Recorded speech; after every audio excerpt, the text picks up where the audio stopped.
Very nice. Very nice. Look at Thank that, you. everybody. The road to victory. Let me see Nice, that again. man. Put that back up. Yeah, it's got Live like a victory. I gotta glare on get it. me one Let's of see. those. I gotta get me one of those. That's how you start this That can, DSM man. pre-game live Eagles Cowboys Drink edition, high. guys.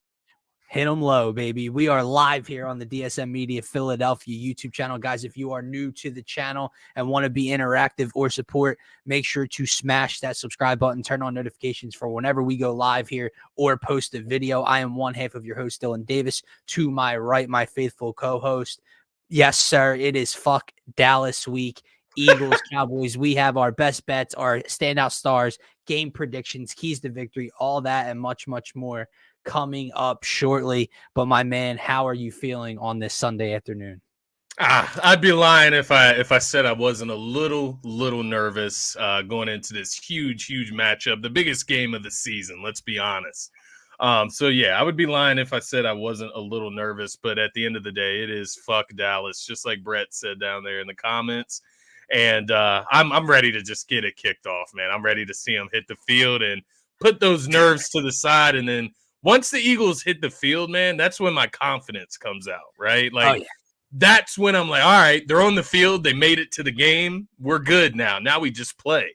And that's kind of how I work with the Eagles and just seeing them and kind of how it plays out. Once I see Jalen take the field with that straight, It's that stern deep breath. face, Yeah, it's that calm, exhale. cool, and collected. I see A.J. Yeah. Brown out there looking like the biggest motherfucking wide receiver in the NFL.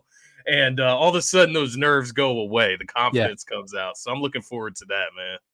Yeah, man. No, it's going to be an exciting one. Like you said, it is the biggest game of the season. Obviously, the Eagles' strength of schedule has definitely tightened up over the last couple of weeks. We got that Sunday night Kelly Green debut against the Miami Dolphins and that Love it. explosive offense, and the Eagles handled that test very, very easily, man. And now test number 2 comes to town, and that is those stinking, dirty, pathetic cockroach of a team, organization, fan base, everything there in the Dallas Cowboys, man. But I do have to say, I am at least excited that we finally get both of these teams on the field in a meaningful game, almost 100% healthy. Obviously, both teams dealing with injuries on the defensive side of the ball and, banged up a little bit on the offensive line. But it feels like we have not had this version of Jalen Hurts versus Dak Prescott, who, yes, we all know is 8-3 against the Philadelphia Eagles in his career so far.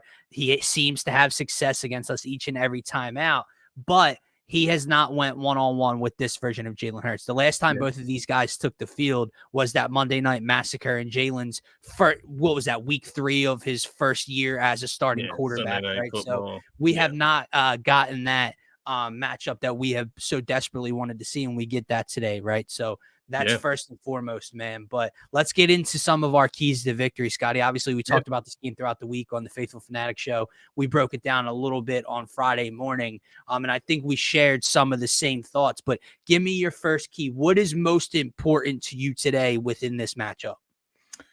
Yeah, I think the most important thing for me today is turnovers, man. I think the turnover battle is what I need to see the Eagles be victorious in today in order to ultimately be victorious in this game. And the reason I say that, obviously, Jalen has the 8 interceptions, a few fumbles mixed in there from not only Jalen, but we saw Gainwell last week. Goddard had one. We've seen a couple different guys just turn this ball over in some inopportune spots.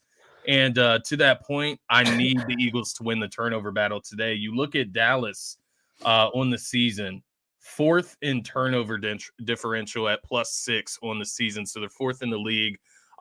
They take care of the ball and they get turnovers. That's the biggest thing. So that means their offense is getting the ball when they're doing these, getting the ball in the other team's field of play already. They're getting a lot of great opportunities from turnovers there. So I need the Eagles to keep it clean today. If you wanted to have your first clean game of the season, be beautiful if it happened here today against Dallas, man.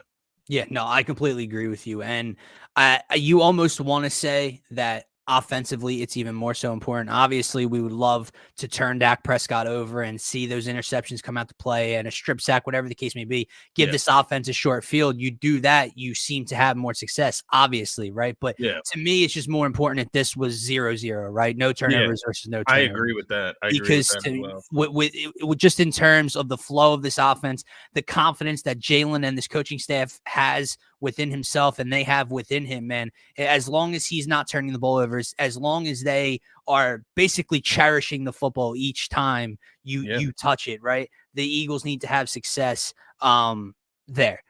I'm looking at the trenches, and I know this is where this Eagles team is built upon, right? This is the base. This is the foundation of the success that the Eagles have had. And obviously, we want to get after Dak Prescott, and we want to stop Tony Pollard in the run, and that's going to be incredibly important to helping out our DBs and our secondary against the short passing game defensively. But I'm looking at this Eagles offensive line that has a right guard missing today, right? And I'm looking at basically what I've seen is the blueprint to beating this Dallas Cowboys team. Most importantly, slowing down and limiting that pass rush that starts and ends with Micah Parsons. You have to run the football, establish it early and often. And to Hunter's point with personnel, I want to see DeAndre Swift on the field to start the game and getting the ball early and often, right? But my point is you run the ball and you run it directly at number 11. Strength versus strength. We will beat them in that department. The Arizona Cardinals with James Conner and Joshua Dobbs did it, for Christ's sake. The Niners, it's the Eagles and the Niners in the AFC, right? You want a blueprint on how to beat that third team? Christian McCaffrey, Brock Purdy, and the San Francisco 49ers showed you in a 30-plus point beatdown what to do against this defense. That's how you limit the pass rush. Jalen, obviously, dealing with something with his knee, right? Whether he's hobbled or how much that's going to affect him, I don't know. But you want to take pressure off of that knee. You want to take pressure off of Jalen not having to throw the ball 47 times today to beat the Dallas Cowboys. Establish the run, allow Jordan Mailata, Lane Johnson, Jason Kelsey, Landon Dickerson to put their feet in the ground, get downhill, and push that defensive line back for the Dallas Cowboys, because that's not what they want to do. They want to pin their ears back. They want to line Micah Parsons up all over that defensive line, right? They want him over the center. They want him outside, standing up. To take that away, you find him, you expose it, and you run directly at that line, man. That's my number one key today. Yeah, my last two keys actually coincide, and it made me realize maybe they're the same key in the sense. But my first one here to list off after you said that, dominate the trenches. I completely agree. I think that's turnovers, trenches. Those are the two biggest things in this game, right? That's where this game is going to come down to when it's all said and done. So dominating the trenches, in the term there is key. It's dominating the trenches, not just winning the trenches. Dominate the trenches. The Cowboys offensive line is beat up. Yes, we're missing a guard, but that's it. The Cowboys are beat up across the board. They have guys starting that are beat up. So we need to dominate them from that standpoint. We need to get pressure on Dak. We need to make their offense one-dimensional. I think that's a huge key. Shut down Tony Pollard. He has not been great this season. Their running attack has not been great. Force Dak to beat you. That's the first step for me right there. And then on the other side of the ball, run the goddamn football. And that leads me to my other key to the game, man, which coincides with exactly what you were talking about. But balance. Balance. Can't say it enough. You need to balance it. It's not that just run the football, right? No. I would love to see an A.J. Brown cook session. I'm going to switch this jersey game time, and I'm going to put A.J. Brown jersey on for the game tonight, because I do want to see A.J. Brown light this team up, just like everybody else. I'd love 7 straight weeks of a $125 plus, that. Right? We want to see that. But at the end of the day, let's run the football. And the key thing there, DeAndre Swift, you said it as well as Hunter, personnel on the right parts of the field. I want to see DeAndre Swift in the game in the times that it matters, and that is in the red zone. I need to see one of our most effective playmakers in the red zone. And I would also throw in there, man, just a side note, let's get DeAndre Swift involved in the passing game. That's something that we just really haven't seen him do, is take over a game as a receiver. And I would love to see that input today. So Just a few things right there, but I would say starts with the trenches, like you said, and then on to balance and balancing the play calling. I think balance is a huge thing to point out here, because when I say I want the Eagles to come out and establish the run early and often, and to D-Rap's point, maybe it is, 30 combined runs between Swift, Gainwell, and Hurts has a handful as well, right? And maybe it's 33 passes, 37 passes, something like that. So when I say establish the run, I do not mean come out on first, second, and third down the first possession and hand off. I'm looking at balance, but what I mean is to start the game and to end the game. Where are those old school, not even old school, just last year, what you did each and every time? 6 minutes left. We're up 8, up 6, up 7. They don't get the ball back because we're going to put our hands in the ground, get downhill, and bully you, man. The brotherly shove you're going to see multiple times today. Bully ball in the trenches and at the line of scrimmage. Exactly. And they're a bottom half. They're in the bottom half of the league as a run defensive unit. When you look at the Cowboys, you mentioned it earlier. How do you defeat that Micah Parsons wild pass rush, right? And mind you, let me settle that down just a little bit. On the season, the Eagles have 25 total sacks. The Dallas Cowboys have 18. So, outside of Micah Parsons, we'll see tonight, right? We'll see what the deal is, but let's just slow that down. But when you look at the weakness of their defense, it is the run defense. They're 17th in the National Football League when it comes to defending the run. And that is obviously where the Eagles need to assert their will. But that balance part of it that we're talking about is the big plays, right? Like that is the A.J. Brown, 35-yard catch for a huge first down into Cowboys territory. And with the balance and establishing the run comes time of possession if you do it successfully. Which we're predicting the Eagles will have success doing so today, right? Yeah. So those are all key. Protecting the football comes with time of possession. It all plays into keeping the offense on the field for long, sustained drives, because that's when the Eagles are at their best. Yeah, I love explosive plays. I love 60-yard touchdowns to Devontae Smith. I love 45 yards after the catch from A.J. Brown. It's great. It's fun. Yeah. But the Eagles are their most dominant and at their best when they're balanced, running the football down your throat and chewing up 6, 7, 8, 9 minutes sometimes late in a game, right? You know what it is, man? You remember that during the playoff stretch, the way the Eagles played, like some of those games, like against the Giants in the first round. Now, mind you, it's the New York Giants. Maybe you just don't have to pass the ball that much. Oh, no, there were people who told me that Daniel Jones was going to get that job done. Right, yeah. But Jalen Hurts in that playoff game against the Giants, he ends up with what, like 145 passing yards? I'm not asking for that today against the Dallas Cowboys. But it does show you the capabilities of how the Eagles play when they're optimal and they're winning football games, right? And I think that's going to be a key part here today. And more specifically, man, I want to just hammer the table once again. I know Boston Scott is out for personal reasons today. You're going to get some Rashad Penny. I'm totally open to some Rashad Penny carries. I'd hope so. But give the ball to DeAndre Swift, man. Give the ball to DeAndre Swift. If you were saving him for anything, if you're worried about him getting injured, these are the games that you utilize him to the maximum extent. Use him in every facet that you've ever dreamed of. Do it. Just get the ball into DeAndre Swift's hand. He's a difference maker. And this is no disrespect to Kenneth Gainwell. And I don't know how many times I had to come on any pregame, any postgame, any recap on the Faithful Fanatic show and sit here with you and tell everybody that there is definitely a role for Kenneth Gainwell on this team. But the problem is when he's used, where he's used on the field, situational type of football. I cannot stand the personnel usage so far with this backfield. If Rashad Penny's active, I hope he gets a couple touches, because that's exactly the type of change of pace, physical running back you need right now, man. So I agree. We'll see what they end up doing, man. But I will say this, another talking point. It's not really a key, but just a talking point, something to look at for this game. This is the biggest game of Brian Johnson and Sean Desai's early career here as play callers for the Philadelphia Eagles. It is huge for both sides of the ball. Brian Johnson has really picked things up over the last 2, 3, maybe 4 weeks. The red zone has been much cleaner. They finished drives off with 7 instead of 3. He is mixed in, obviously we've complained about balance at times in personnel, but it's at the end of the day, when you go back for the most part, outside of 1 week, and you check the box score, it seems it's almost pretty evenly balanced, right? 20 runs to 35 passes, something like that. You might want it a little closer, but whatever.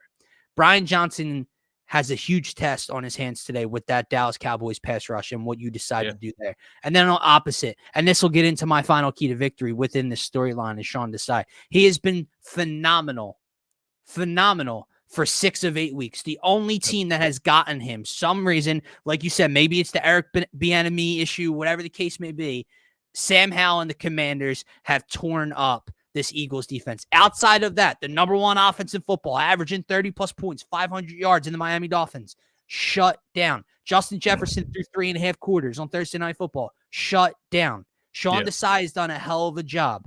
But Dak Prescott and this Cowboys offense has always had success, whether it's Jim Schwartz, whether it's Jonathan Gannon, whoever's calling plays defensively, they have manhandled them. But there's been one similarity, Scotty, between Jim Schwartz, between Gannon, and between what we've seen Desai do at times throughout the season. And that is the soft, bend but don't break type of coverage to keep everything in front of us, to not give up big play. I'm not living and dying by that today, man. My last key to victory is I want these corners up on the line of scrimmage at times, physical and bumping these Cowboys receivers at the line and not allowing them to get out into their breaks quickly. Because when you want to sit back and just rush 4, man, I don't care how great you are. I don't care if it's Hassan Reddick and Josh Sweat and Jalen Carter and Fletcher Cox. That sounds great. I don't care who you are. If the ball's out in 2.2 seconds, no one is getting to that quarterback. And that's been the game plan for Sam Howell. You saw Mac Jones do it.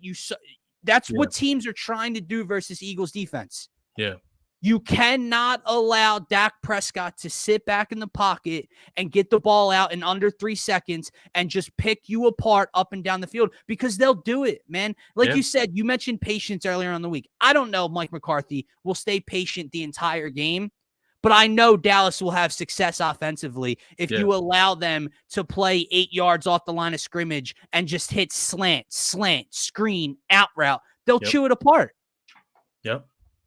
And I think this is a big barometer test to where you get to find out, are the Commanders the Eagles' kryptonite, or is it the division that is the Eagles' kryptonite? Right. And I think that will be very telling in this game, depending on the way this Eagles defense shows up. You mentioned it. The only 2 games that this Eagles defense figuratively and literally did not show up were against the Washington Commanders. And against the Washington Commanders, you survive because you can sit back and just wait for Sam Howell to make that mistake in the fourth quarter and throw that interception to Reed Blankenship. It's Sam Howell. Dak Prescott, as much grief and trouble we give to Dak, as much as we diss him, he's not a guy that's going to just turn it over for good sake, right? You need to put the pressure on him. And I think that's the difference. I think that's what Sean Desai, if he wants to be better than Jonathan Gannon, right? And all that it takes to be better than Jonathan Gannon, you just got to win the Super Bowl, right? No, I'm kidding. But at the end of the day, if he does really want to cement himself as better defensive coordinator than Jonathan Gannon, you have to be willing against these good to great quarterbacks to take risks. That's what it's going to come down to, man. The Chiefs did this morning. If you watch that game, you and I talk about that defense all the time. They are not the most talented defense in this league on paper by a long shot, but they're calculated and they come up with big time plays. And he throws the kitchen sink at you on third downs and comes at 4th and 10. Tua fumbled this morning, but the house was coming after him right to end the game. No chance to even pick the ball up and throw it downfield. And I feel like we focus, and we have, right? We have invested so much at the cornerback position and in this defensive line, but I feel like we focus on the defensive line helping out the corners, right? Because when you have such a defensive line that can be so dominant and get after the quarterback like the Eagles can, right? Last year, what you're seeing this year so far, it makes life easier for the secondary. Yeah. But I think we need to start talking about the secondary and the play calling, helping out the front 4 and the pass rush. Yeah. Again, I will beat this into the ground. I don't care what front 4 you have. Yeah. You could take Michael Parsons, Hassan Reddick, Nick Bosa, Joey Bo. You could take them all. TJ Watt, take them all. I don't care who you are. You're not getting there in 2 seconds. Yeah. So when you allow receivers like CeeDee Lamb, like Brandon Cooks, like Michael Gallup tonight to get off the line of scrimmage and just run a 5-yard out route or a 2-yard slant, that's going to generate 8 yards of offense because of how deep our secondary is in coverage, there's no help for the front four. That's where the bump, you might get beat here and there because someone doesn't handle the man coverage outside well enough against CeeDee Lamb. Okay. As long as you're not getting decimated by it, as long as every possession you're not giving up a 35-yard pass, that's what I would rather have. Look, force CeeDee Lamb to make A.J. Brown plays. Yeah. Right? Force CeeDee Lamb to go out here and make contested catches, make one-handed grabs. Force him to play great. Don't give it to him. Like, that's my biggest thing. And it's exactly what you're talking about. Do not give it to them. You take risks, and if you get beat by a great play, that feels a lot better than getting beat while the guy's still in front of you. Yeah. That's just the way I look at it, man. Like, I agree, man. And to D-Reb's point, man, this isn't Jalen Mills as CB1 and you won a Super Bowl that year. You have the corners. You have Kevin Byard now. Reed Blankenship has held up. You have the secondary to take risks. Dude, again, it's balance. Same thing with the offense. I'm not sitting here asking Sean Desai to play bump and man press and everything at the line of scrimmage, play after play after play. I'm asking you to throw it in. Switch it up. I'm asking you to put it as a wrinkle into this defense and not just allow the ticky-tack stuff up and down the field that makes me want to pull my hair out or take a nap. Like, every third down shouldn't be sticks defense and every first down be bump up defense, right? Like, mix it up. Third downs, let's play some bump up coverage, right? Yeah. And then first down, let's play some sticks coverage. Like, mix it up. That's all we're asking here. We're not trying to change Sean Desai's job. And to be fair, once again, Sean Desai has done a good job so far. Mm-hmm. But when you ask yourself, Brian Johnson, he's done a good job the last, 2 weeks? He's scored over 30 points. Like, he's doing a good job. It's just when you look at this matchup, you ask yourself, how can I lose this game? There's only a few ways that the Eagles can lose this game. You turn the ball over more than the Cowboys do. Bad play calling and bad personnel. Yep. Those are the two main ways that the Eagles will lose this game and can lose this game. If they don't do those things, they're going to be fine. If the coaching staff cannot be a detractor, the Eagles will be fine. If Jalen Hurts and that offense don't turn the ball over, if the defense gets us 1 or 2 turnovers, the Eagles are winning this game. And that's the simple truth when it comes down to it at the end of the day. When I'm looking at this Cowboys roster, yes. Am I nervous? Is this the biggest game of the season? 100%. Yes. 100%. But when you look at it in a realistic perspective, the Eagles have the better quarterback. The Eagles have the better running back. Like, listen to that. We didn't think that maybe at the beginning of the season. Right. DeAndre Swift has been better, even in the limited role, than Tony Pollard. Yeah. A.J. Brown's better than CeeDee Lamb. Better in the trenches. Better than anybody else on the roster. Dallas Goedert's a better tight end. O-line's better. Defensive line's better. Secondary, you can argue, Eagles secondary is better. Yeah. It's better. So where in this do the Eagles lose? It's on the intangibles. It's on the controllables, right? The things you can control as a team. Penalties, turnovers, and coaching, man. That's what it comes down to. And this is a big game. I was going to ask you, is it a must-win game? Because it's a must-win game for me. I think it is, man, because my confidence in this Eagles team can be like lifted by 100,000% if we go out here and handle the Cowboys the way we're supposed to. Yeah.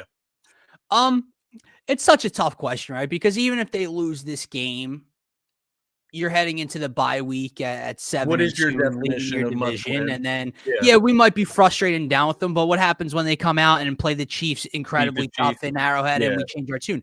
But to your point, I do agree with you, especially when you look at the schedule, because here's the thing. I think it would definitely give us as fans and what we do here with content and the podcast, definitely a little bit of a slap in the mouth and definitely a little bit of a taste of our own medicine, because we look at the schedule and you and I would say Chiefs, Super Bowl contender. Niners, even though we don't think that Brock Purdy can win a Super Bowl, but in the NFC Championship, Super Bowl contender. We saw what they did to Dallas to keep them out of that conversation. Bills, you know how I feel about Josh Allen, but Super Bowl contender. We don't hold Dallas to that same standard, and rightfully so. I mean, they have like 2 playoff wins since I've been alive. Okay. So like I'm not just being a hater here. Yeah. But my thing is, if you lose today at home, Dak versus Jalen, God forbid, Dak continues to tear this defense apart and throws for 320 and 3 touchdowns and no turnovers, etc. Yeah, it's going to be a little bit of a reality check to us as fans where we just have to take it week by week, sit with this loss for the bye week, and then you have to bounce back in prime time on Arrowhead? And then at what point do things kind of start to spiral in everyone's head a little bit? Yeah. So must win is always such a tough thing to say when your team's 7-1 heading into the bye week next week. But I do get your point. When you take everything into account, you want to win this game so badly is the way I would put it. As much as the 8-3 record, and this is just humongous if they win this game today. Yeah, the division standings, the conference standings, it's humongous, and it puts Dallas in a situation where they cannot afford to drop a game. Like it puts the pressure strictly on Dallas's shoulders, and even San Fran, right? If you want to catch up and get that 1 seed, it's going to be really hard if the Eagles win this game. You're 8-1, yeah. And from the perspective, man, honestly, it's not only the Dak record against the Eagles, the 8-3 bullshit, but it's also just Philadelphia teams in general, man. Every time we get to this mountain point, right, where we can go to the peak and eliminate every single inch of doubt that we are the best team. You look at the Phillies, man. They go into Arizona and they win that game 3, that first game in Arizona. Series over. The series is over. Probably in 4. The series is over. Jalen Hurts doesn't fumble that ball in that Super Bowl, man, and it goes back for a touchdown score for the Chiefs defense. The Eagles close that game out, and they win that game without turning the ball over, man. Sixers with a lead going in the 4th quarter of Game 6 at home. Every single time we get to this point where we can just – all week, right, you've had national experts – picking against the Eagles at home as a 7-1 team at home. They are picking the Cowboys because the Cowboys just have the Eagles number, right? The Cowboys, some say the Cowboys are playing, but I won't go that far, but the Cowboys have the Eagles number. If the Cowboys win this game, they do. They do have the Eagles number. This is not a game the Eagles can lose at home. Like, it's not acceptable for me. If the Cowboys win this game, they have the Eagles number because they beat you in Philly. You mentioned it last year. We did not get to see Dak versus Jalen. I know Jalen's got the brace on the knee or whatever's going on, the bone bruise. There's no excuses tonight. There's 0 excuses going into this game. And for that, I need the Eagles to come out and play like they're supposed to and beat this team. They're better than the Cowboys. Their team is more talented than the Cowboys. They have a better coaching staff than the Cowboys. I think to D-Rad's point as well, it would set the tone for the rest of the year as well. Not just seeding wise and records and everything like that. It's just the fact that you go out and obviously a win is a win. You beat this team by 1 point with a last second field goal. You win this game. That's all I care about. But if you go out and handle business and you play 60 minutes of solid, good Eagles football, that would be setting the tone for the rest of the season. All right, he's going for the 44-6. I'm with it, Marshawn. If that happens, we're gonna be twisted in my house. Yeah, man. Let's go. Let's go, Scotty. With that said, let's get into some standout stars and our game predictions, and we'll get on out of here. Obviously, when we look at the offensive side of things, you and I have already talked about establishing the run and getting DeAndre Swift involved in this game early, whether that be through the run or in through the air, right? You look at A.J. Brown breaking records, making history, 6 straight games of 125-plus yards. Obviously, coming off of a 2-touchdown performance. He's got 4 touchdowns against the Washington Commanders this year. He's a way to go, right? When you look at this Eagles offense, who is your standout star? Yeah, man. My mind wants to go to DeAndre Swift. It says it should be a DeAndre Swift game. I even have DeAndre Swift written down here, but I'm going to go with Dallas Goedert. I'm going to say that he's the guy, right? Dallas Cowboys, Dallas Goedert, drafted on the night when the Cowboys wanted Dallas Goedert. We took him from him. David Akers comes out, shits on the Cowboys in Dallas. It all comes full circle here. Dallas Goedert is getting into the end zone today. I think he's going to be that red zone threat that we've been looking for all season. We've had the opportunity to see tight ends kill the Cowboys. Go back to that 42-10 win for the San Francisco 49ers. They ran the football, and they hit George Kittle in the end zone. 3 touchdowns for George Kittle in that game against the Dallas Cowboys a couple weeks ago. Dallas Goedert is my guy tonight, but I do love this game. Let me be clear. I think the Eagles can do whatever they want in reality. I think they're that good. I think the Eagles are that talented that they should be able to do whatever they want. But tonight, it's Dallas Goedert's turn. It's Swift's turn, and I think that's the way it goes. But that goes to be said. A.J. Brown, man. We'll see. Yeah. No, I agree with you. It's so funny that we haven't even talked about Devontae Smith at all. Interesting enough, yeah. Haven't even mentioned no disrespect at all. If AJ gets keyed in on, obviously you can look to Smitty to have the breakout game. By the way, like we all like BG's chirping is hilarious. Darius Slay is hilarious.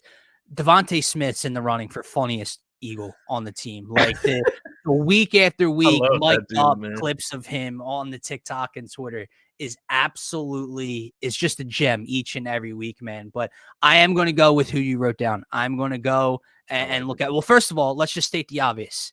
This is one of Jalen Hurts' now, year to year, game to game. This is one of Jalen Hurts' biggest games of his career. I know that sounds silly to talk about week 9 of a season when they're 7-1 and he just played in a Super Bowl and an NFC Championship game. I'm just talking at this point, it's one of now the biggest games in terms of how this season moves forward, going after the number 1 seed, having the postseason run through the Link and South Philly again. This is a huge matchup for Jalen Hurts to continue to prove himself. But I'm going to go with DeAndre Swift. And why I say that is because, yes, I do think that the blueprint is out there. I think it is the fact that you have to run the ball against this Dallas Cowboys front. You run it at Micah Parsons and you attack them that way. But it's not only that. This is the same Eagles offense essentially as last year. And they were dynamic and they were fun and they took us to a Super Bowl. But DeAndre Swift is here as a difference maker. He's here as an X factor from a position you haven't had that from before. Miles Sanders was very good last year. Miles Sanders got the job done in the postseason, even though Kenny Gainwell got a bigger role in that, in that time of the season. Miles Sanders went for over 1,000 yards. I think he scored close to double-digit touchdowns. Might have had 10 last year. He was very good. Yeah. DeAndre Swift, when healthy, when getting the ball, is a much larger threat to a defense than any running back we have had maybe since LaShawn McCoy. And I mean that. He is a difference maker, and he needs to be utilized like one today by Nick Sirianni, by Brian Johnson, and with Jalen Hurts. Those two have to be on the same page, and let's get that man activated early and often. Brett's going with Brett's going with the O-line for the offense. I can respect that. Yeah, I agree. I agree, Brett. Yeah. On defense, he's going with the kid. He's going with the rookie. He's going with the defensive rookie of the year, Jalen Carter. Scotty. I love that pick. I really do. Yeah, I really love that, Brett. I do, man. Can't go wrong with the OL. Can't go wrong with the DL. I completely agree, man. My defensive standout, I'm going to go with the hometown guy. I'm going to go with Hassan Reddick. He was doing his tours this weekend, stopped by the Sixers game, stopped by the Temple game. He's doing his rounds, man. He's enjoying life, and I think that comes through tonight. All this talk this week, you had Clarence, whatever his name, Clarence Hill or whatever that beat writer is for the Cowboys, man. That dude is a douchebag, but nonetheless, he had the nerve to like call out people comparing Hassan Reddick to Micah Parsons, and to that point, you get to see it firsthand. He produces more. Because he produces more. Because he produces more. Is that why people are comparing him? Because Hassan Reddick? Yeah, like make that make sense. He's like, why is he in the conversation with Micah Parsons? Like he's penalizing Hassan Reddick because he doesn't get double teamed because there's other people in the defense. Like, okay, all right, douchebag, whatever. For that point, Hassan Reddick's going to come out and make a difference in this game. I do see a strip sack. You talked about it earlier. I think Hassan Reddick, the closer, strip sack in a big time spot, maybe right out of the half, that type of thing. And I expect him to get multiple sacks tonight too, to be specific. But more specifically, get one of those turnovers for us tonight, Hassan. Little 8 Mile reference in the comments, Scotty. I love that. D-Rab's got the Eagles by 10. Big game Love for it. the run game. Big game for Reddick. He's with you on Hassan, man. You have Hassan. Who do you got? Brett has Carter. You're looking in the trenches. I'm going to go to the secondary. And I'm going to credit Mr. Howie Roseman for making a move before deadline day. And I'm going to go to that Cowboy Dak Prescott killer and Mr. Kevin Byard. Eagles secondary got torn up last week. And we were all excited to see this new addition. And he comes out and he gets the start next to Reed Blankenship. And things don't run smoothly against the rookie in Sam Howell. Who's that difference maker? You talked about turnovers to open the show. Now, obviously, we said we would take goose egg versus goose egg. As long as Jalen and the Eagles offense protect the ball, all right. Obviously, you'd like to get one up in that department, but that we'll take that as well. Yeah. Who's going to cause that turnover? We love strip sacks and we love punching the ball, but I'm looking at the secondary. And sure, I'd love to say big play Slay returns one. I'd like to say Bradbury, like against the Giants in the divisional round. Reed had one last week. I'd like to say all of it. But I'm going to go with the dude that has picked Dak Prescott off multiple times early on in his tenure. And I'm going to say he shows why Howie Roseman did it. Because here's the thing, Scotty. I just mentioned how DeAndre Swift is a difference maker on offense. Kevin Byard was brought in to be a difference maker on defense. He wasn't brought in just to fill a hole, dude.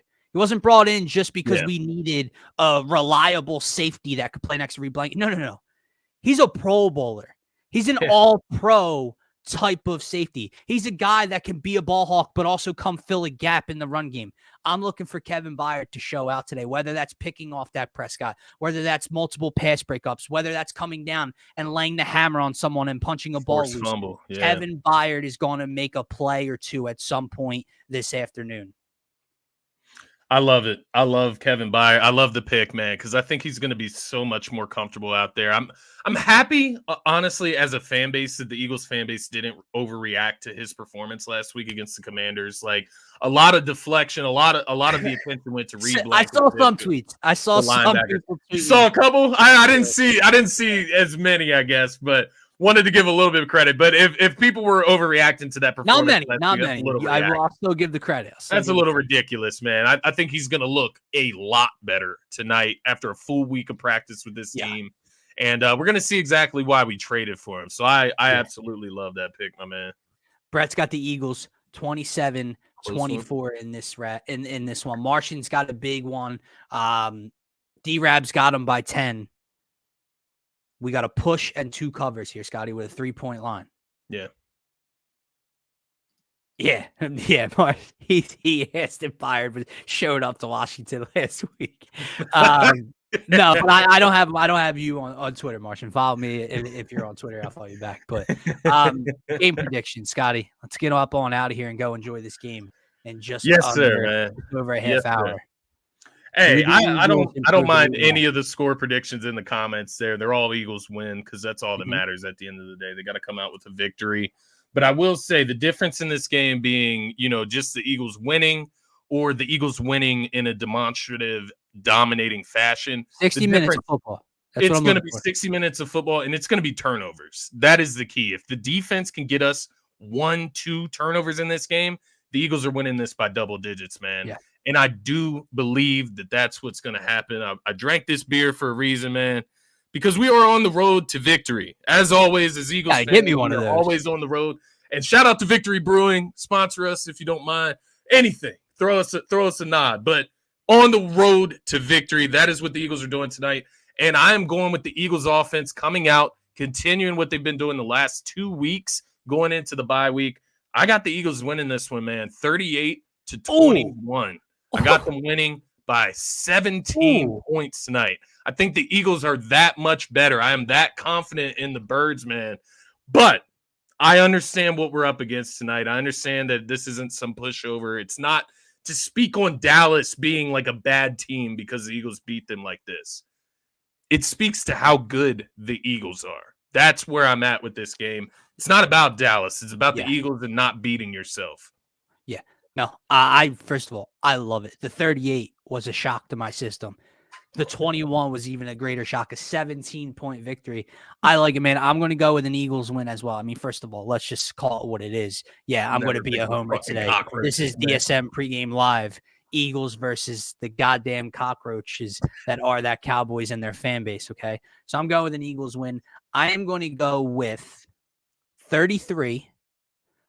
I'll go 33-26. I like it. Weird way. Dallas gets to 26. I don't know how. It's the Eagles-Cowboys score for sure. They'll find themselves there. Let me ask you one final question before we jump out of here. Yeah. Bigger game for which side of the ball? Because you mentioned you mentioned a 38 burger from the offense against that defense. Or is it more important for an Eagles defense that's being questioned right now by the national media and by other outlets to come out and limit a high-powered Cowboys offense? That's a great question, man, because I think this answer is fairly close. You could be right on either side, honestly, but I'm going to go with the defense, man. That's where the question marks are. That's where the notable weaknesses are for the Eagles. If you ask around, different experts around the league, the weakness is the defense. It's not the offense, right? So I'm looking at that defense tonight. The thing with the defense, right? You can't come out here and allow them to score over 30 points. You hold them under 30, I do think the Eagles win this game no matter what. Yeah. I think the Eagles score 30-plus points tonight because their offense is rolling, and that's what this Eagles offense is about. I do think it comes down to the defense, man. Hold them. More specifically, I would love to see them held under 25, but hold them under 30, and the Eagles win this game. I agree. I think it's the defense, and I think you can just go back to the Super Bowl to see why.